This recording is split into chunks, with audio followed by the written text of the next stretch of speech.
هیواد ته د تازه راستانه شویو کډوال لپاره د دایمي سرپناه د جوړېدو لپاره هڅې. د کډوال او راستنیدونکو وزارت په یو شمېر ولایتونو کې د تازه راستانه شویو کورنیو لپاره د ځمکې د ویش له پیل خبر ورکوي. د دې وزارت چارواکي همداشان وایي د کډوالو د دایمي سرپناه د جوړېدو لپاره په یو شمېر ولایتونو کې هویه ښارګوټي په پام کې نیول شوي دي. د دایمي سرپناه لپاره په ټولو ولایتونو کې تر 70 پورې ښارګوټي چمتو شوي.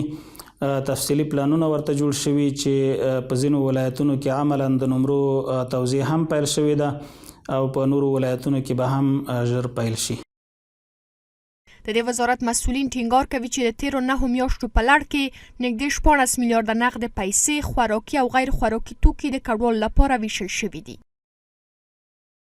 په تیرو 9 میاشتو کې له 414,000 او 254 راستنو شویو او داخلي بې ځایه شویو کورنیو سره د همکارو مؤسساتو په همکارۍ د شاوخوا 15 میلیارده او 920 میلیونه 813,000 او 322 افغانیو په ارزښت د نغدي، خوراکي، غیر خوراکي، روغتیایي، حقوقي او سرپناه په برخو کې مرستې شوي چې څه باندې 2.9 میلیونه کسان ترې مستقیما مستفید شوي دي.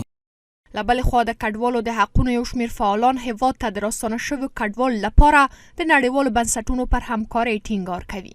امدادرسان بین المللی در قبال مهاجرین تازه برگشته افغانستانی مسئولیت دارند تا حداقل نیازهای انسانی آنها را تامین نموده و تامین نمایند. این مسئولیت شامل فراهمسازی سرپناه موقت، تامین مواد غذایی، دسترسی به خدمات صحی و آب و آشامیدنی سالم، حمایت روانی، اجتماعی و کمک به تامین معیشتی می باشد. اگر کمک‌های بین‌المللی به ویژه در بخش مسکن قطع یا کاهش یابد، ما شاهد یک بحران جابجایی داخلی ثانوی خواهیم بود.